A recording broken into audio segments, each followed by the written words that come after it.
Bienvenidos a la Noche Infinita.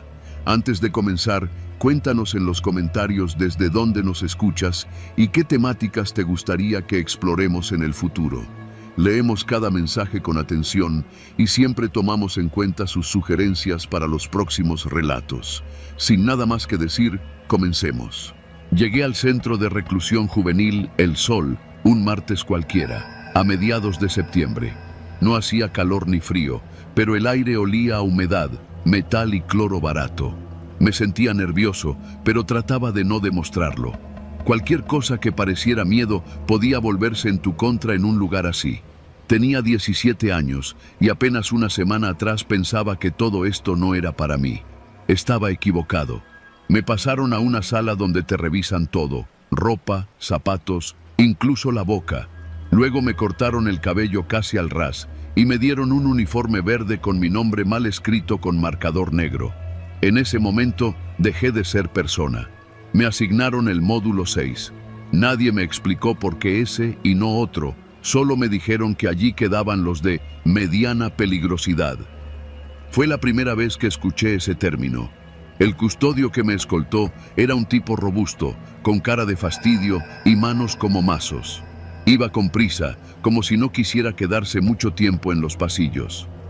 Camina derecho, y si alguien te dice algo, no contestes. Tú nada más observa, me dijo sin voltearme a ver.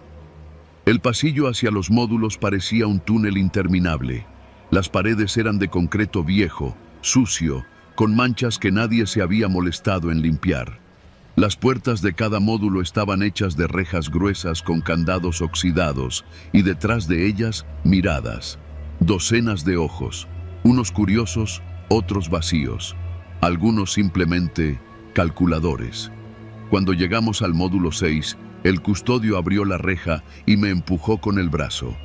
Ya saben que llegaste, no hagas mamadas, ¿eh?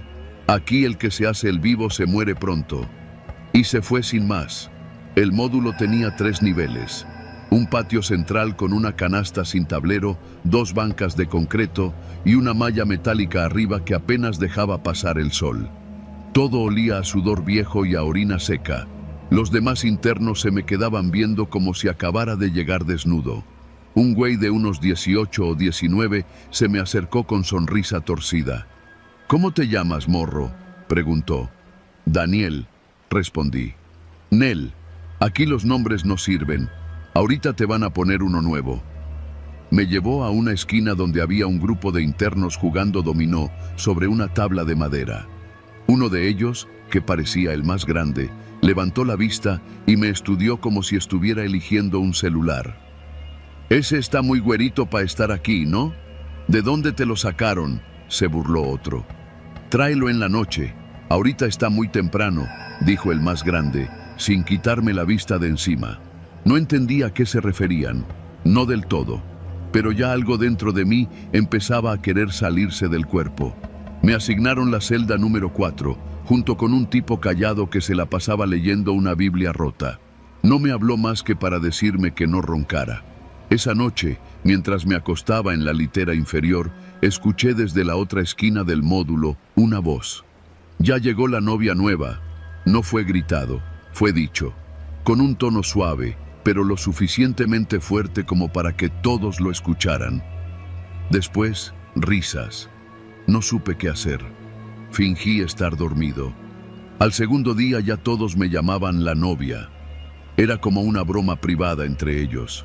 Si pasaba por el comedor, alguien decía, huele a perfume, o mira qué bonita se ve hoy la novia. Me decían así sin levantar la voz, como para no delatarse con los custodios. Pero los custodios lo sabían, claro que lo sabían, y no hacían nada. Un interno que limpiaba los baños me dijo en voz baja, te tocó el módulo jodido, aquí hacen eso con los nuevos. Uno de cada tanto le dicen la novia hasta que alguien se aburre. Le pregunté qué significaba eso, pero solo negó con la cabeza. Tú cuida la espalda, no te agaches, nunca. A partir de ahí empecé a vivir con paranoia. Miraba a todos con sospecha. Dormía con un ojo abierto y con la espalda pegada a la pared. El tipo de la Biblia me ofreció cambiar de litera. Le dije que no. Los días pasaban lentos, monótonos. Las clases eran una farsa, los talleres, una forma de entretenernos sin que pensáramos en lo que venía después. Pero todas las noches era lo mismo. Cuando apagaban las luces, siempre a las 8:35 en punto, alguien murmuraba: «Buenas noches, novia». Y yo, acostado en la oscuridad, con el corazón golpeándome el pecho como si quisiera escapar, me tragaba el miedo. Sabía que eso no podía durar mucho.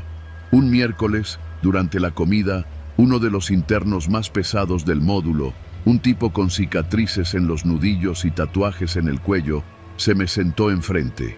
Sonrió. «¿Por qué tan seria, novia?». Yo no respondí.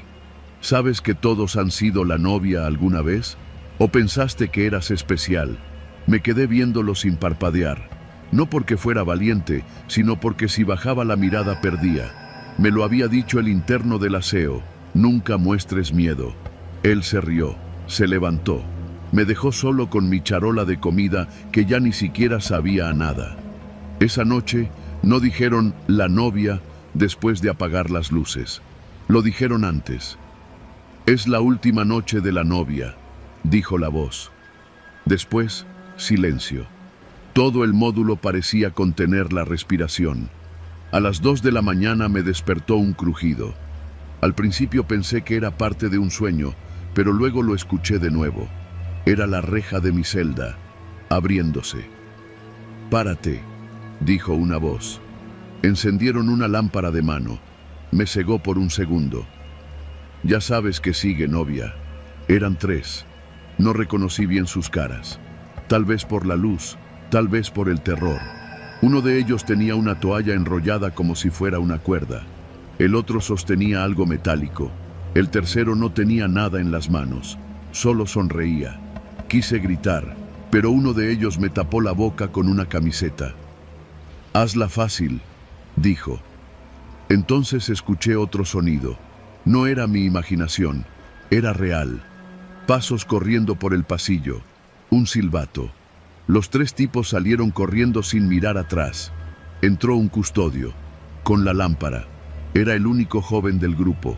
Se llamaba Gama. Era nuevo. «¿Estás bien?». No pude hablar, solo asentí, temblando. No sé si los atraparon, no sé si alguien dijo algo, pero al día siguiente, uno de los internos estaba sangrando por la ceja. Otro ya no estaba en el módulo. El tercero, nunca supe quién fue. El director me llamó a su oficina. Me ofreció cambiarme de módulo. Le dije que sí, pero antes de irme, me acerqué a la puerta del 6 y desde afuera, sin que me vieran, susurré: «Ya no hay novia». Y me fui. Pasaron 8 meses. Salí del centro con un oficio que no me sirvió para nada y una terapia obligatoria con una psicóloga que olía a cigarro y tristeza. Nunca hablé de lo que pasó esa noche, ni siquiera con ella. Ahora trabajo en un taller mecánico en la Gustavo A. Madero. Me dedico a arreglar frenos y cambiar bujías. A veces paso por el centro de reclusión en la combi y lo veo desde la ventanilla. Ya no me parece tan grande, ni tan imponente. Solo una caja de concreto con demasiados secretos adentro. Pero hay algo que no he olvidado. Cada vez que escucho una puerta de metal cerrarse, algo dentro de mí se congela. Y cada tanto, justo cuando me estoy quedando dormido, juro escuchar una voz susurrándome desde la esquina más oscura del cuarto: «Buenas noches, novia».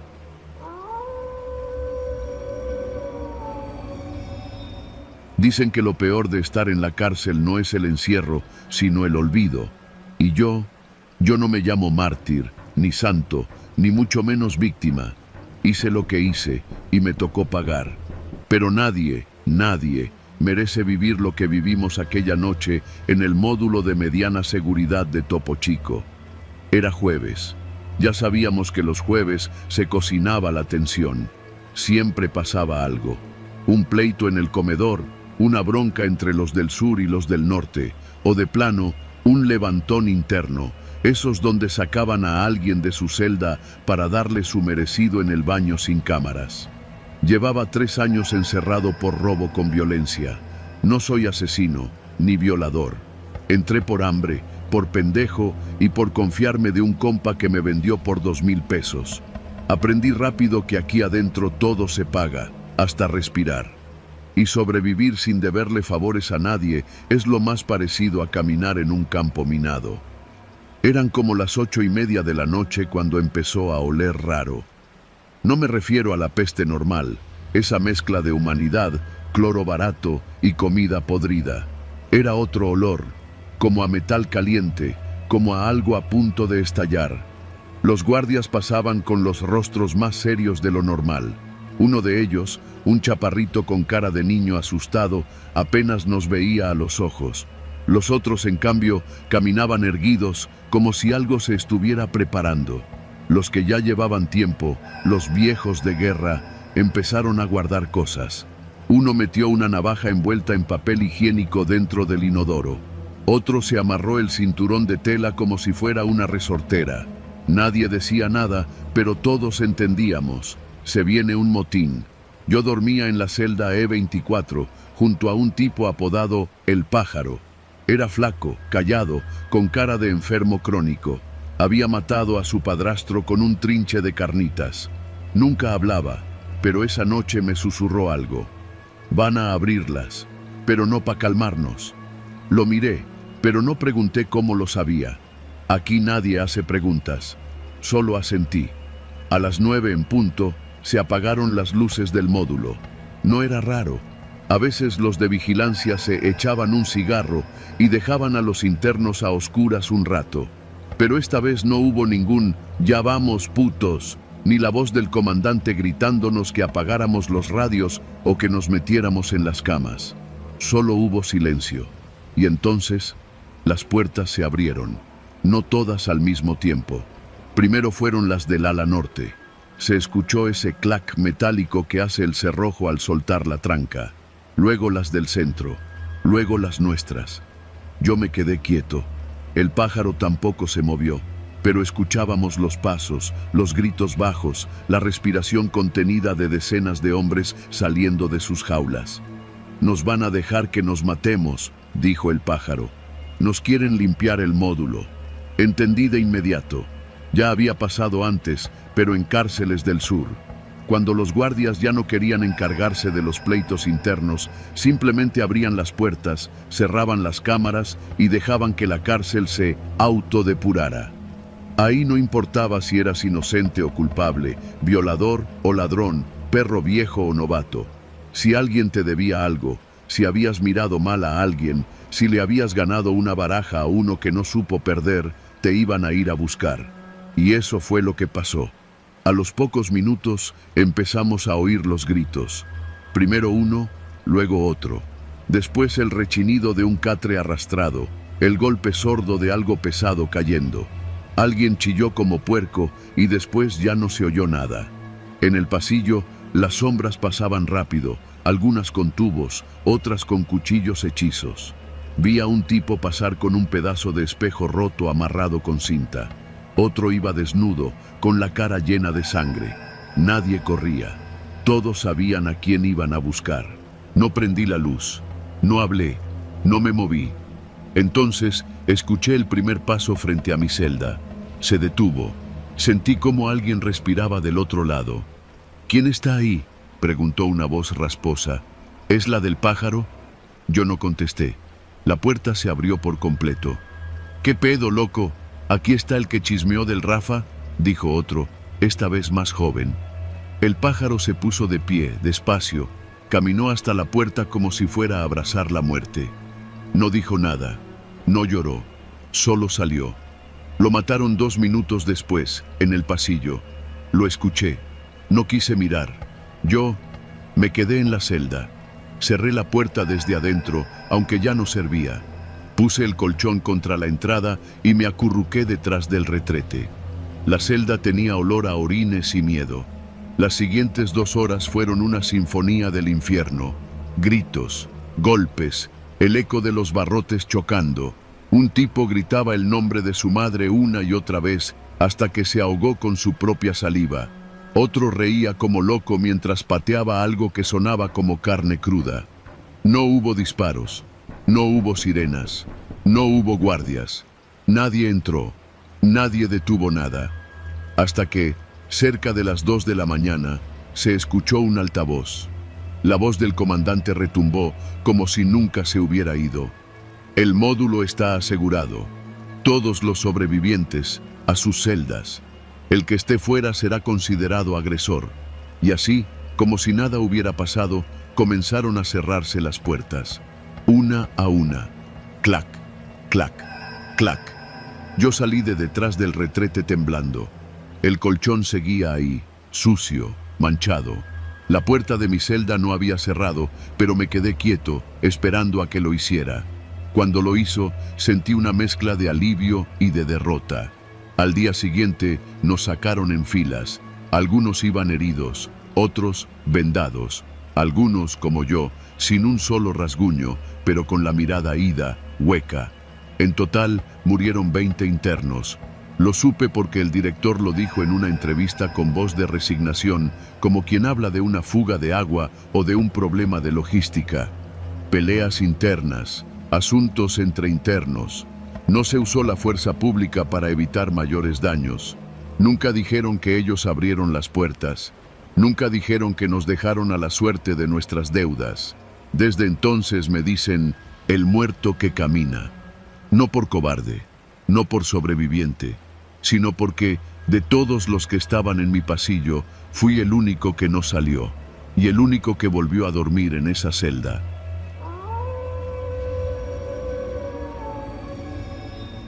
Penitenciaría de Santa Rosalía, Sonora, octubre del 2017.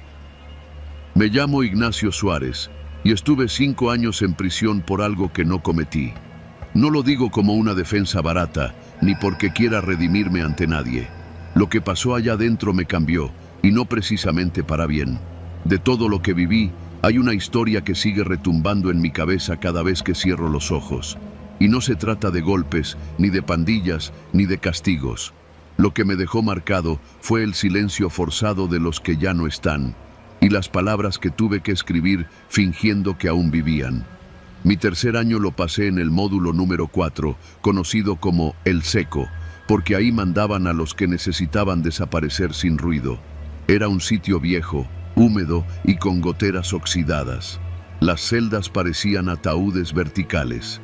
La comida era siempre fría, el agua salía café, y las luces parpadeaban como si estuvieran vivas. El primer día que entré ahí, un custodio con cara de rata me dijo: «Bienvenido al limbo, Suárez. Aquí vas a aprender a escribir con los dedos de los muertos». No entendí la metáfora hasta semanas después. En la prisión, si no tienes palancas o dinero, eres carne de cañón. Pero como tenía buena ortografía y escribía bonito, el jefe de custodios, un cabrón apodado El Licenciado, me asignó una tarea especial: redactar cartas para las familias de algunos internos. Al principio no me pareció raro. Había tipos que no sabían leer ni escribir, y sus familias estaban a kilómetros, sin teléfono ni visitas. Me pareció algo noble, pero todo cambió el día que me pasaron a una celda solitaria con una mesa, una lámpara amarilla colgada con un alambre y una caja de sobres usados. No tenía compañero de celda, solo una pila de expedientes con nombres, fotos y cartas viejas. El licenciado me entregó una lista. Estos ya no están, pero sus jefas no pueden saberlo todavía. Vas a escribir cada mes, como si ellos siguieran respirando. Tienes buena letra y sabes inventar. Que parezca real, ¿me entiendes? Creí que estaba bromeando. Pero cuando leí los nombres de la lista, reconocí a 2 que había visto semanas antes, y que, según los rumores, habían sido sacados en la madrugada para transferirlos. Transferidos mis huevos. Estaban muertos. Y ahora yo debía hacerles decir cosas. Empecé escribiendo las cartas como si no supiera la verdad. Cosas simples. Mamá, todo está bien. Me están tratando mejor. La comida ya no está tan fea. Mándame cigarros y una cobija porque aquí pega el frío. Pero con cada carta sentía que algo se desgarraba dentro de mí. Usaba frases que jamás había escuchado decir a los que ya no estaban, pero que imaginaba que sus madres querrían leer. Con el tiempo, perfeccioné el estilo. Empecé a imitar sus maneras de hablar. Uno usaba muchos «ora pues», otro siempre decía Amachínate, jefa. Leía las cartas viejas que me dejaban como referencia y trataba de mantener la voz del muerto viva sobre el papel. Era una farsa exacta, tan buena que a veces yo mismo me convencía de que seguían ahí, en alguna celda lejana. Cada carta era revisada por el licenciado antes de ser enviada. Si le parecía muy melosa o sospechosa, me la regresaba con un garabato rojo. Una vez me dijo: «No te pongas sentimental, Suárez, que no parezca que se están despidiendo. Esto tiene que durar, durar». Eso era todo. Tenía que estirar la mentira hasta que ellos decidieran que ya no valía la pena. Algunas cartas regresaban con respuestas de las madres, hermanas, esposas. Las leía antes de que me las quitaran.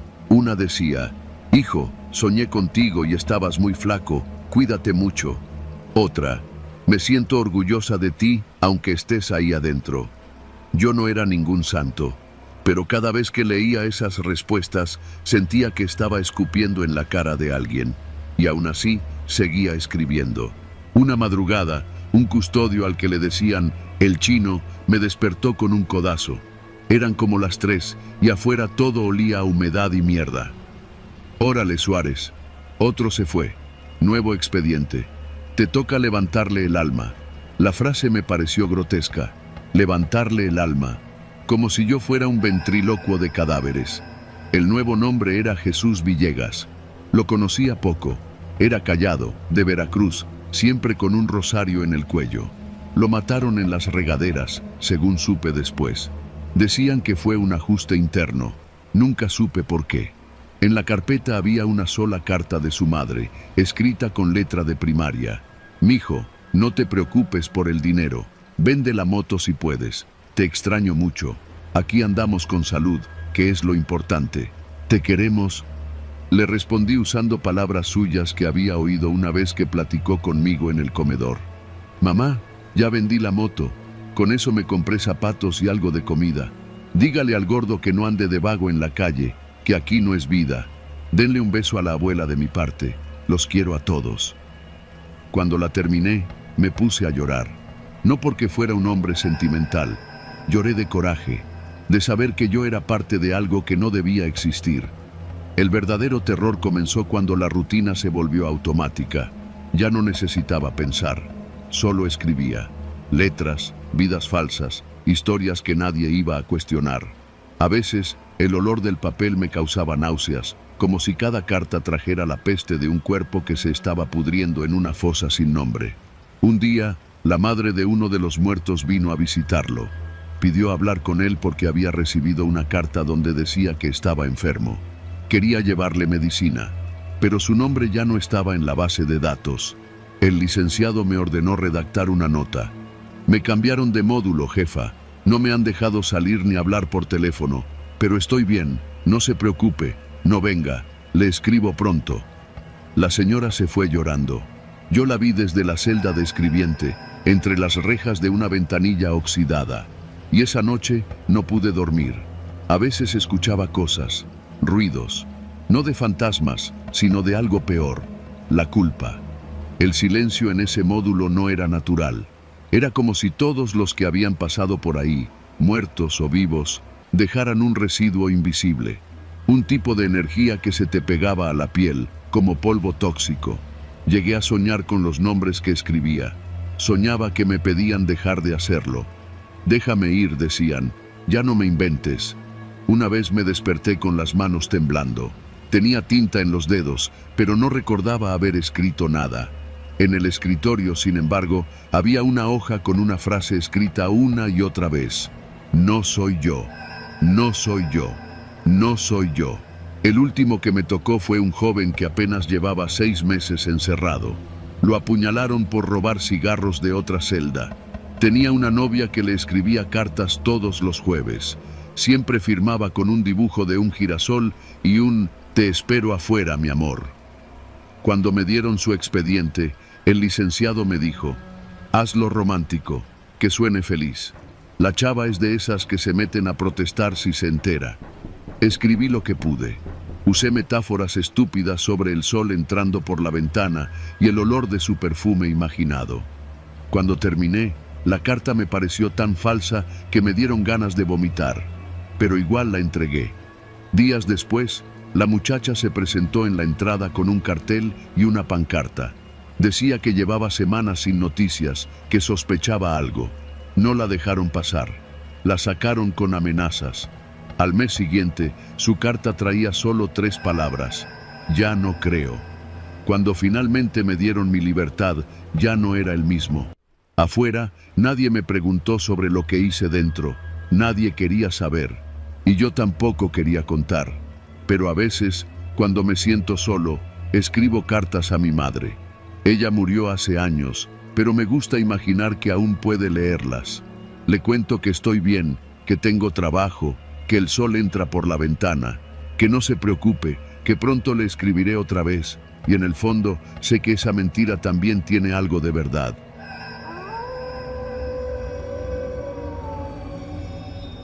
Me llamo Francisco Juárez y pasé los últimos 16 años de mi vida encerrado en el Centro de Readaptación Social número 4 de Matamoros, Tamaulipas. En ese lugar aprendí muchas cosas, pero la más importante fue que nadie, absolutamente nadie, se redime en una cárcel. Uno sobrevive, a veces.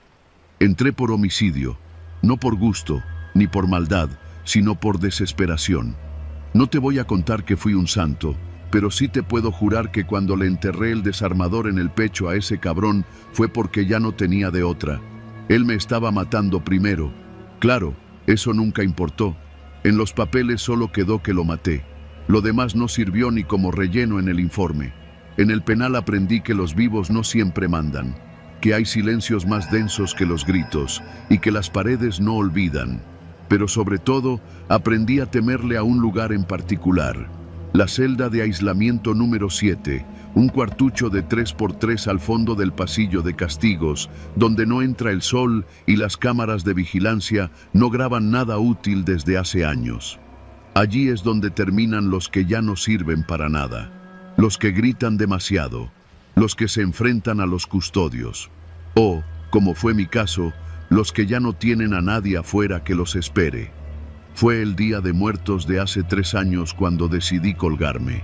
No tenía a quién escribirle, nadie me visitaba y las pastillas para dormir ya no me hacían efecto. Pasaba las noches mirando al techo, contando grietas, escuchando los pasos del custodio pasar de largo, una y otra vez, como si la muerte misma me negara. Le robé una cuerda a los de intendencia, una de esas que usan para atar los tambos de basura. No era muy gruesa, pero suficiente. La guardé debajo del catre, enrollada en mi pantalón viejo. Esperé una semana, cada noche preparándome mentalmente, hasta que me mandaron a aislamiento por una pelea en el comedor. El castigo fue de 3 días. Era perfecto. El aislamiento no tiene ventanas, solo un foco pelón que parpadea. La puerta de metal chirría cada vez que la abren y no hay inodoro, solo un agujero en el suelo. Ahí el tiempo se estira, se pudre. Cada hora parece un castigo nuevo. Esa noche, cuando me encerraron, noté algo raro. La celda ya tenía una silla de plástico, una de esas que nadie usa en el penal porque están rotas. ¿Quién demonios había metido una silla a aislamiento? La empujé con el pie, desconfiado. Luego vi la cuerda. No era la mía. Colgaba del tubo del foco, amarrada con un nudo doble, firme. Había una marca en el suelo, justo debajo, como si alguien hubiera arrastrado los pies antes de caer. Me congelé. Era imposible. Nadie entra a aislamiento con objetos, mucho menos con una cuerda lista para colgarse.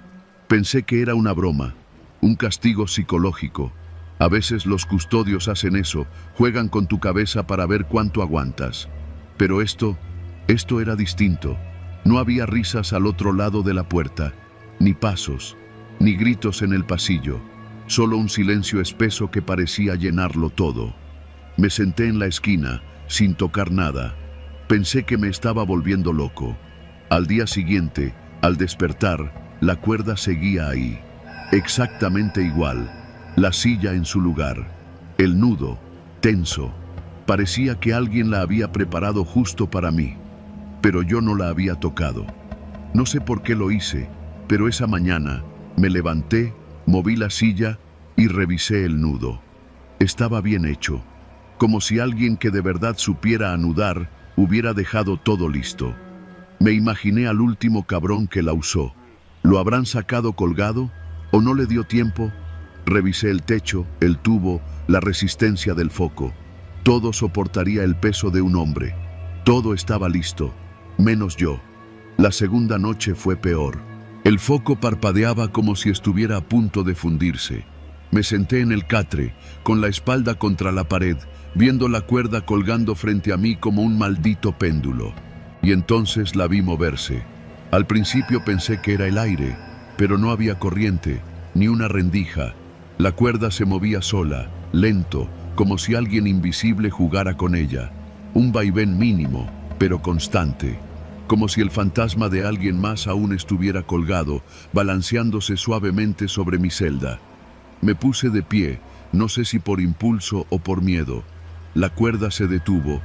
El silencio se volvió más grueso, más denso. Me acerqué, y fue entonces cuando escuché el sonido. Una exhalación, justo detrás de mí. Me giré en seco. No había nadie. El foco parpadeó de nuevo. Un chasquido eléctrico rompió el aire. Volví al catre, pero no dormí. No se puede dormir cuando sientes que algo más respira contigo en una habitación sin ventanas. La tercera noche fue la última. No porque me sacaran, porque algo cambió. Cuando abrí los ojos al anochecer, la cuerda ya no colgaba recta. Estaba torcida, como si alguien hubiera estado colgado de ella y apenas la hubieran retirado. La silla estaba a un lado, volcada. En el suelo había marcas de uñas. No lo soñé. Las vi, como si alguien hubiera rascado desesperado en el cemento antes de que la cuerda le quitara el aire. Me levanté de golpe, grité, golpeé la puerta. Nadie respondió. Pasaron horas, o tal vez minutos, no lo sé. El tiempo ya no se mide igual allá adentro. Me acerqué a la cuerda, y esta vez no dudé. La tomé. El nudo estaba más firme, más tenso, como si alguien lo hubiera ajustado con cuidado para mi cuello. Puse la silla en su lugar, subí, pasé la cuerda por mi cabeza, y en el instante exacto en que el nudo rozó mi garganta, escuché una voz. Yo no me pude ir. ¿Y tú? Sentí el calor de un aliento en la nuca. La cuerda se tensó sin que yo la tocara. Me caí de la silla. El plástico crujió. Caí al suelo y me golpeé la cabeza contra el cemento. Vi estrellas, sangre. El foco estalló. Oscuridad total. Cuando desperté, ya era de día. Los custodios me sacaron. Nunca dije nada. No me creyeron cuando balbuceé que alguien más había preparado todo. Solo me dijeron que era común que los presos intentaran colgarse, que había una lista, que yo era el número 13 en intentarlo desde que se inauguró el penal, y que 9 lo habían conseguido. ¿Sabes qué fue lo que me hizo jurar que nunca volvería a ese cuarto? Que cuando me llevaban arrastrando por el pasillo, vi el techo por última vez, y la cuerda ya colgaba otra vez, limpia, firme, esperando. Y desde entonces, cada vez que se llevan a alguien a aislamiento, sé que no están solos. Alguien los espera, alguien que no pudo irse. A mí me quedan 2 años de condena. No pienso hablar con nadie, no pienso pelear, no pienso gritar, porque en este lugar los que gritan son los primeros que desaparecen. Solo escribo esto para que quede en algún lado, por si alguien más termina en la celda número 7. No intenten colgarse, la cuerda ya está ocupada.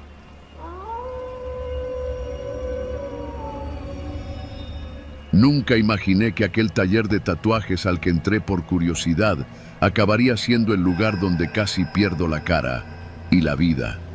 Todo empezó una tarde que me cambió por completo. Yo era interno en un centro de rehabilitación de la colonia Doctores, en la Ciudad de México.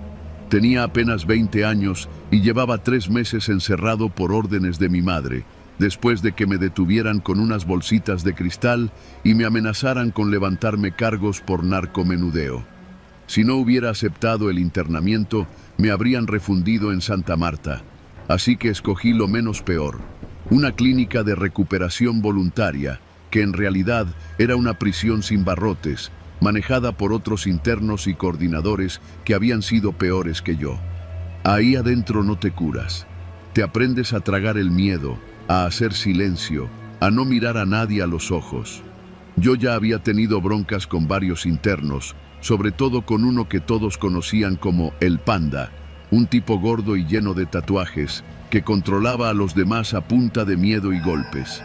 Le caí mal desde el primer día porque me negué a besarle la mano cuando me lo presentó uno de sus lacayos. Desde entonces, viví bajo su lupa. Me tocaban los peores turnos de limpieza, las comidas frías, las duchas sin agua caliente. Pero lo peor estaba por venir. Una tarde de sábado, uno de los encargados entró al comedor y gritó que necesitaban voluntarios para ayudar a pintar una bodega, afuera del centro. Aunque no lo dijo, todos sabíamos que esas pintadas eran trabajos para algún contacto del staff, favores por debajo del agua. Pensé que sería una buena oportunidad para salir, aunque fuera por unas horas. Lo que no sabía es que ya me habían elegido desde antes. «Tú vas, perro», me dijo el Panda, apuntándome con el dedo lleno de tinta. «Hoy vas a servir para algo». Me llevaron junto con otros dos internos. Uno de ellos era el flaco Mauricio, que tenía cara de muerto desde que lo conocí. El otro era nuevo, apenas y hablaba. Subimos a una camioneta sin placas que manejaba uno de los coordinadores, un tipo serio al que todos llamaban Chuy. No hablábamos durante el trayecto. Yo miraba por la ventana, reconociendo calles y avenidas con una mezcla de nostalgia y ansiedad. Pasamos por Pino Suárez, luego por Isabel la Católica, hasta que dimos vuelta en una callejuela estrecha, sin cámaras, sin tiendas. Allí estaba el lugar. Era un local con cortina metálica a medio abrir. En la fachada decía Studio Inc. Perdición, letras negras con rojo sangre. A su alrededor, paredes grafiteadas, basura en la banqueta y una luz de neón parpadeante que colgaba de un foco roto. Al entrar, el olor a sudor rancio, tinta vieja y metal caliente me hizo toser. El lugar era pequeño, oscuro, con un par de sillones de piel cuarteada, una mesa con frascos llenos de agujas usadas y una cabina al fondo con una lámpara quirúrgica. «Hoy vamos a hacer algo especial», dijo Chuy, con una sonrisa siniestra. «El Panda dijo que eras bueno para los dibujos, ¿no?» Yo apenas asentí. Tenía algo de talento para el graffiti, había rayado un par de muros antes de que me atraparan, pero no entendía qué tenía que ver eso con el taller de tatuajes. «Hoy aprendes de verdad», añadió Chuy, y sacó una caja de metal oxidado. Dentro había una máquina para tatuar, pero sin la aguja habitual. En su lugar tenía una punta metálica gruesa, más parecida a un cauterizador que a un instrumento de precisión. «No», dije en seco, «yo no sé tatuar, no me voy a meter en eso». Fue entonces que sentí el primer golpe en la nuca. Me desmayé por segundos. Cuando desperté, tenía las muñecas atadas al respaldo de un banco metálico. Me dolía la cabeza y al intentar hablar, noté que tenía algo en la boca, cinta adhesiva. Frente a mí estaba el Panda, con los ojos llenos de odio. El flaco Mauricio observaba desde una esquina, temblando. El nuevo ya no estaba. «¿Tú crees que esto es un retiro espiritual, cabrón?», dijo Panda, acercando su cara a la mía. «Aquí se viene a sufrir, a entender quién manda, y tú te has pasado de verga desde el primer día». Le pidió a Chuy que calentara la máquina. El zumbido que hizo fue distinto al de un tatuador normal. Era un zumbido grave, con un chasquido al final, como si algo estuviera fundiéndose. «Hoy vas a ser lo que eres», dijo, mientras le pasaban un frasco con tinta negra, «la perra de todos». Me desató solo una mano, lo suficiente para sujetarme del cuello. Chuy sostenía mi cabeza por detrás y uno de los lacayos me agarró de la mandíbula. No podía moverme, sentí el metal caliente aproximarse a mi mejilla y lo siguiente fue un dolor indescriptible. No era solo una quemadura, era como si me arrancaran la piel a tirones, como si mi rostro se derritiera y se solidificara al mismo tiempo. Olía a carne quemada y mi grito quedó atrapado tras la cinta. Logré patear a uno, pero eso solo provocó más golpes. Me desmayé por segundos. Cuando abrí los ojos, la mitad de mi cara ardía. Me habían marcado con letras toscas, P.D.T. y más abajo un dibujo de una cadena. «Perra de todos», dijo Panda, «para que nunca lo olvides». Me tiraron al suelo, como un perro herido. Mauricio lloraba en silencio. Al día siguiente, nos regresaron al centro como si nada hubiera pasado. Mi cara tardó semanas en cicatrizar, pero la marca quedó para siempre. Nadie dijo nada, nadie preguntó, ni siquiera el director del centro. Pasé los meses restantes en silencio, sin hablar con nadie, con la mirada en el suelo, obedeciendo como si mi vida dependiera de ello. Porque así era. No fue hasta que mi madre logró sacarme por medio de un abogado que pude contar lo que pasó. Nadie me creyó al principio, hasta que encontraron el cuerpo del nuevo, aquel chavo callado, enterrado detrás del taller de tatuajes.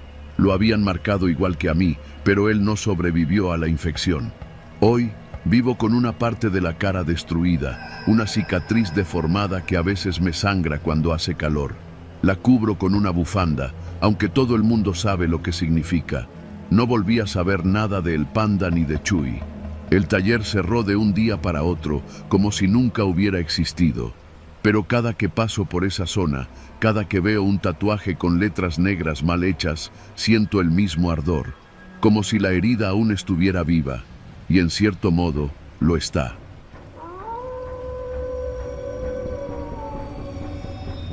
Siempre supe que mi condena era más larga que mi vida. El tipo de sentencia que no se mide en años, sino en huesos pudriéndose bajo la rutina de los muros. En el reclusorio Oriente, cada día es una repetición de otro. El mismo desayuno que parece avena con polvo, las mismas caras envejecidas por el encierro y ese olor a humanidad estancada que jamás se va. No hay esperanza, solo el conteo, la comida y el patio. El patio central es el único lugar donde el cielo parece existir, aunque esté cortado en rectángulo por el filo de las torres. Es un espacio cuadrado, rodeado por rejas altas y cámaras que giran como ojos sin párpados.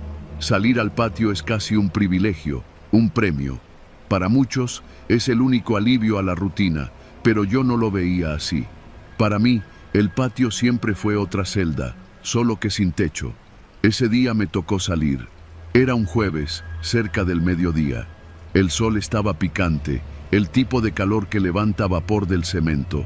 Los custodios nos gritaron por nombre, como siempre, en voz alta y seca.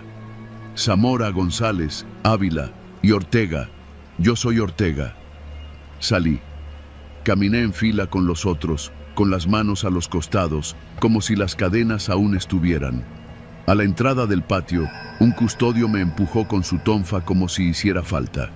Al entrar, supe que algo no estaba bien. Estaba más vacío de lo normal.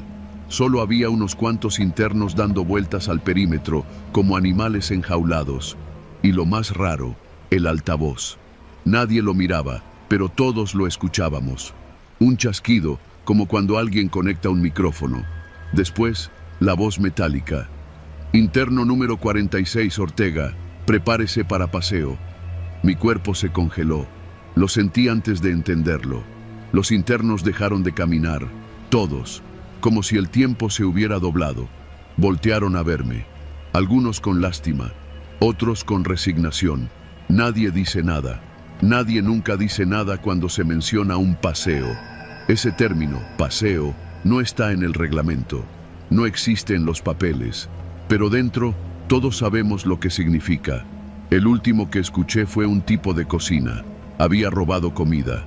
Una semana después, su celda estaba vacía. Dijeron que lo trasladaron, pero ninguno de nosotros ha conocido a alguien que regrese de un paseo. Los custodios llegaron por mí unos minutos después. 2 hombres altos, uniformados, uno con lentes oscuros. Me esposaron sin decir palabra. Me sacaron del patio por una puerta que no se usa para el recreo. No era la entrada de siempre, era una que va por los pasillos de mantenimiento. El sonido de nuestros pasos era lo único que se oía, ni los gritos de los otros módulos, ni radios, nada. Después de varios minutos, me llevaron a una zona que jamás había visto. Piso de cemento nuevo, paredes limpias, luz blanca y directa. Todo era demasiado correcto. Me metieron a un cuarto chico, una mesa, 2 sillas, una cámara en la esquina, girando muy despacio. Me sentaron. Entró un hombre con traje, sin uniforme, sin placas, 40 y tantos años, cabello corto, maletín en la mano. No se presentó. ¿Sabes por qué estás aquí? Dijeron que era un paseo, respondí, sin evitar que mi voz temblara un poco. El tipo no reaccionó. Abrió el maletín y sacó una carpeta. La colocó frente a mí. Esto es lo que sabemos de ti, dijo. No abrió la carpeta, pero queremos saber lo que no está escrito. Lo miré, confundido. ¿A qué se refiere? Nos interesa tu paso por el módulo 2, el mes pasado. Los movimientos, las visitas que no se registraron. Quise responder, pero el silencio se hizo denso. ¿Visitas no registradas? ¿Qué carajos estaba diciendo? No entiendo, dije. ¿Quién te pidió guardar silencio, Ortega? Lo miré. La cámara giraba muy lento. Mi garganta estaba seca. Nadie. El hombre no dijo nada. Sacó una hoja y la deslizó hacia mí. Era una foto. Un interno. Lo conocía. Se llamaba Armando, apodado El Gordo. No lo había vuelto a ver desde hacía semanas. Supuestamente lo habían cambiado de celda. ¿Sabes dónde está? Dijeron que lo pasaron a otro módulo, respondí. El hombre sonrió, pero sin alegría. Nadie lo pasó. Nadie firmó su traslado. ¿Ves a dónde voy? Empecé a sudar. Me limpié con la manga. No me ofrecieron agua. ¿Qué quieren de mí? Solo respuestas, Ortega. Entonces me di cuenta. No era una entrevista. Era una advertencia. Estaban evaluando algo más. No querían que hablara. Querían saber hasta dónde estaba dispuesto a mentir. Me dejaron solo por horas, sin comida, sin baño. Luego regresaron. ¿Listo para tu paseo? Me sacaron de ahí y me llevaron por un pasillo aún más largo, bajando escaleras. Todo estaba demasiado limpio, demasiado silencioso. El aire era húmedo. Al final, una puerta metálica, con lector biométrico. Uno de los custodios puso el pulgar. Se abrió. Dentro, un cuarto vacío, frío, gris, sin ventanas, solo una silla metálica. Me sentaron, ataron mis tobillos y muñecas. Un tercer hombre entró, otro trajeado, sin rostro conocido. Se quedó de pie, mirándome. ¿Sabes por qué nadie regresa del paseo? No respondí. Porque nadie debería haber sido llevado. La puerta se cerró. Lo que siguió fue lo peor que he vivido. No me pegaron. No me torturaron en el sentido físico, pero durante horas, uno por uno, me mostraron videos, imágenes, grabaciones de mí mismo, caminando por el módulo, entrando a lugares que no recuerdo, hablando con internos que estaban oficialmente muertos, archivos falsificados con mi firma. Me mostraron pruebas de cosas que no hice o no recordaba haber hecho. Me quebraron. En algún momento grité que no era cierto, que no podía ser. Ellos solo asentían, tomaban nota, me observaban. Después de muchas horas, sin decir palabra, me desataron. Me entregaron un uniforme nuevo, limpio, sin número, y me escoltaron de regreso a mi celda. Ninguno de mis compañeros dijo nada cuando regresé. Desde ese día, soy otro. La comida cambió, el colchón es más grueso. Me llaman Ortega, pero sé que ya no soy el mismo. Los custodios me saludan por nombre. Algunos internos me miran con miedo, otros con respeto. Y, de vez en cuando hay recreo, escucho el altavoz decir un nombre. Otro número, otro paseo. Nadie regresa. Yo sí regresé, pero ya no soy yo.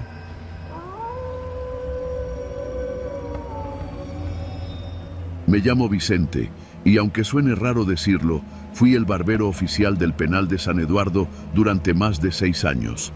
No es un título que suene muy glamuroso, pero créeme, en un lugar como ese, tener una navaja legalmente en la mano te da un poder que no muchos pueden manejar sin romperse por dentro. San Eduardo está a las afueras de Torreón, entre brechas polvosas, fábricas oxidadas y un aire seco que quema la nariz.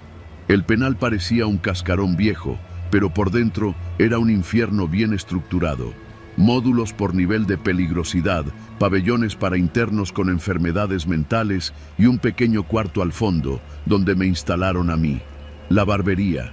Cuando entré, era un simple reo más, condenado por robo agravado y portación de arma. Pero sabía cortar pelo desde los 14, gracias a mi tío en Gómez Palacio, y eso me abrió una puerta que muchos codiciaban.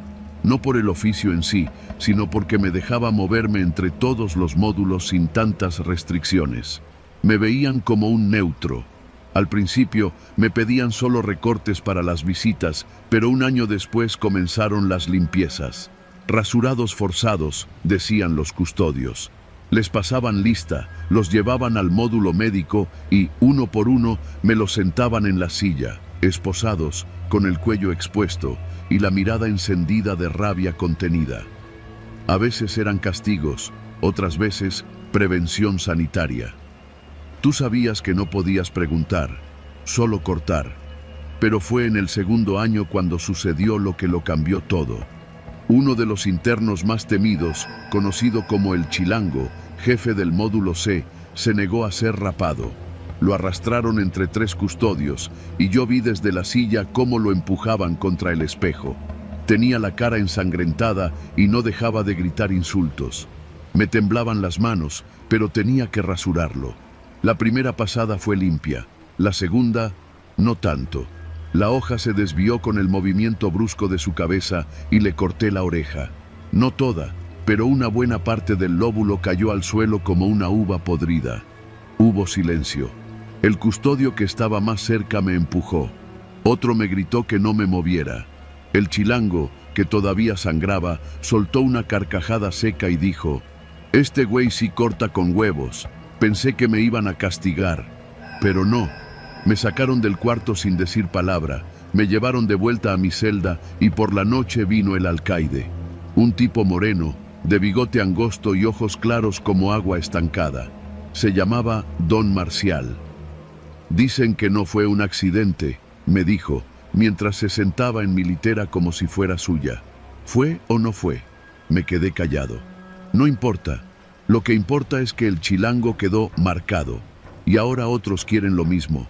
Les gusta eso. Lo ven como símbolo de respeto, ¿sabes? Como los tatuajes o las cicatrices. Desde esa noche, cada cierto tiempo, me mandaban internos con indicaciones específicas. Márcalo leve. Dale un tajo al cuello, sin que sangre, mucho. Déjalo feo, que se note que perdió. Pero nunca me dijeron directamente que debía cortar orejas. Eso vino después. La primera vez que lo hice con intención fue con un tipo apodado El Becerro, violador. Lo trajeron esposado, sin camisa, con las costillas al aire. Tenía la cara de esos que no sienten vergüenza. Me lo ordenaron 2 custodios. Hazlo parecer accidente. Y así lo hice. La hoja bajó por detrás del oído y al primer tirón se desprendió como una hoja húmeda. Lo vi retorcerse y aunque gritó, no lo escuché bien. En mi cabeza solo retumbaba un pensamiento. Ahora no soy nadie. Ahora soy parte del sistema. Después de eso, no hubo castigo. Al contrario, cada vez que pasaba algo, me regalaban una Coca-Cola fría o cigarros o hasta me dejaban usar el teléfono del alcaide para llamar a mi madre. Comencé a guardar las orejas. Las primeras las tiré. Luego me pregunté si alguien más lo hacía. Number. Entonces empecé a envolverlas en servilletas de papel, etiquetadas con las iniciales de los internos, y las escondía dentro de un compartimento suelto en el techo del consultorio dental, justo enfrente de la barbería. Tenía 7 cuando comenzó la paranoia. Empecé a soñar con sus rostros. No gritaban, solo me miraban. En una ocasión, un interno al que le corté el borde de la oreja en un accidente menor me dio las gracias. Me dijo que ahora lo respetaban en el módulo D. Gracias, barbero, me diste rango. Yo solo asentí, pero algo en mí ya se había podrido. El alcaide cambió. El nuevo, un gordo nervioso que olía a desinfectante, pidió revisar todas las áreas. Un día entró al consultorio dental, notó la trampilla mal sellada y la abrió. Nunca olvidaré su expresión. No gritó, no pidió ayuda, no se desmayó. Solo miró las orejas envueltas, con una calma que me revolvió el estómago. Luego me miró a mí y dijo: hay cosas que no se escriben en los informes, pero sí se pagan con lealtad. A partir de ahí, se volvió algo institucional. No me lo pedían, simplemente me dejaban actuar. Cuando alguien era delatado como soplón, lo traían conmigo. Cuando había que controlar a un interno sin dejar moretones, yo era la vía. A veces solo cortaba la parte externa, a veces solo un pedazo del lóbulo. Pero las orejas no dejaban de llegar. Las conté. Llegué a tener 39. No soy un monstruo. Al menos, no como esos que matan a sangre fría. Yo obedecía, o al menos eso me repetía, hasta que llegó uno que me hizo dudar de todo. Era joven, 20 o 21 años, moreno, delgado, sin tatuajes. Se llamaba Armando. Decía que lo habían metido por error, que lo confundieron con su primo. No hablaba mucho. Cuando me lo trajeron, esposado y tranquilo, me dijeron: rasúralo completo. Y ya sabes, lo miré. Tenía los ojos vidriosos. No parecía tener la energía para oponerse. Cuando sentí su cuello bajo mi mano, supe que no debía hacerlo. Pero aún así, deslicé la navaja. La hoja rozó su piel, y justo cuando iba a bajar por la oreja derecha, él habló: si me cortas, me matas. No por la sangre, sino por lo que viene después. No respondí, pero mi mano se detuvo, y por primera vez en años terminé un rasurado limpio, sin marcas, sin cortes. Lo dejé ir. Esa noche entraron a mi celda 2 internos del módulo de castigo. Me golpearon sin decir palabra, me rompieron 2 costillas y me dejaron un ojo cerrado. Nadie me preguntó por qué, nadie vino a ver cómo estaba. Al día siguiente vi al joven Armando en el comedor. Su oreja seguía intacta. Me miró, asintió y siguió comiendo. Fue entonces cuando decidí terminar. Saqué las orejas del techo y las metí en una caja de cartón con el logotipo de una empresa de limpieza. Me fui al patio de lavandería, donde el horno industrial se usaba para desinfectar cobijas. Ahí las tiré todas. Tardaron 8 minutos en quemarse. El olor era nauseabundo, pero no sentí culpa, sentí alivio. Después de eso, pedí ser reubicado. Me mandaron al módulo de carpintería. Dejé la barbería, la navaja, las sillas. Nunca supe qué pasó con los custodios que me daban las órdenes. Algunos los cambiaron, otros siguieron, pero ya no me hablaban, como si yo hubiera dejado de existir. Salí del penal 3 años después, por buena conducta. Hoy corto pelo en un mercadito en Lerdo. Tengo un espejo pequeño, una silla vieja y una navaja nueva. Y cada vez que alguien me pide que le rebaje el contorno de las orejas, yo le digo que no, porque todavía puedo sentir su forma, todavía puedo recordar su peso, porque algunas cosas no se lavan, ni con jabón, ni con rezos, porque yo fui el barbero del penal, y hubo un tiempo en que guardaba orejas como otros guardan monedas antiguas. Y nadie me dijo que eso también era una forma de volverse asesino.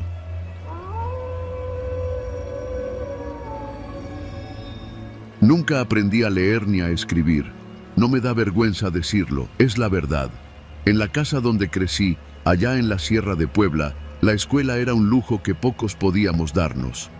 A los 9 años ya ayudaba a mi papá a cargar costales de cemento en la obra y mi mamá decía que el trabajo era la mejor escuela de la vida. Para cuando cumplí los 18 ya tenía callos en las manos y los músculos curtidos por el sol. Mi historia cambió cuando me metí en problemas. No voy a justificarme, pero tampoco voy a negar lo que pasó. Una madrugada me agarraron con 2 compañeros tratando de robar cobre de una construcción en Naucalpan. Ni siquiera lo habíamos cortado, nomás lo estábamos revisando, pero con eso bastó. El dueño ya tenía todo listo, cámaras, guardias y hasta unos policías amigos suyos. Nos echó encima a todos. A uno lo soltaron porque tenía familia con dinero, a otro se peló, a mí me comieron vivo. Me condenaron a 5 años en un penal estatal. Dicen que fue poco, que tuve suerte. Pero yo sé que el infierno no tiene tiempo y que los días se vuelven cuchillos si los pasas encerrado. Al principio fue lo que uno se espera. Golpes, hambre, celadores que te miran como si fueras algo que se arrastra. Pero conforme pasó el tiempo, entendí que en ese lugar no solo hay jerarquías entre presos, también entre custodios. Y arriba de todos ellos estaba el jefe de seguridad, un tal licenciado Bustamante. Así le decían. Nunca supe si tenía estudios, pero hablaba como político y siempre traía una pluma fina en la camisa y una sonrisa que daba asco. Mi tercer mes fue cuando todo cambió. Me mandaron a la área de confianza, supuestamente por buena conducta. Me sorprendió porque no era cierto. Apenas me estaba adaptando. ¿Cómo iba a portarme bien si apenas entendía cómo no morir? La oficina administrativa era distinta. Tenía aire acondicionado, mesas limpias, pisos encerados. Me encargaban cosas simples: barrer, hacer mandados, cargar cajas con papelería. Me sentí aliviado. Pensé que al fin podría tener un poco de paz, aunque fuera detrás de esos muros. Fue entonces cuando me llamaron a la oficina del licenciado. «Tú eres el nuevo del área de confianza, ¿verdad?», me preguntó mientras hojeaba unos papeles. Asentí. «¿Sabes leer?», negué con la cabeza.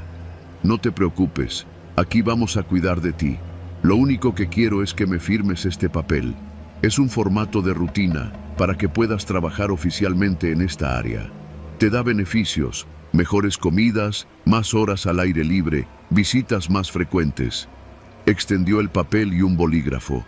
Las letras parecían garabatos. «¿Firmo aquí?». «Ahí mismo». No pensé en nada. Firmé con mi nombre, como lo hacía en los bancos cuando ponía mi huella. Salí con la esperanza de que las cosas mejorarían. Y sí, al principio todo pareció un cambio real. Me daban comida que no sabía a vómito, tenía acceso a duchas sin fila, y los custodios no me gritaban como a perro. Incluso me permitieron usar el baño del personal, algo que en cualquier otro lado sería impensable. Pero después de 2 semanas, las cosas se torcieron. Una tarde, me dijeron que me presentara a la oficina del licenciado. Entré. No había nadie más. Me ofreció un café. Me pareció raro, pero lo acepté. Me senté. «¿Estás cómodo aquí?». «Sí, gracias». «¿Te gustaría quedarte más tiempo en esta área?». «Sí», dije, sin saber lo que eso implicaba. «Entonces vas a cooperar». No entendía a qué se refería. «Acompáñame». Caminamos por un pasillo que nunca había visto. Abrió una puerta con llave.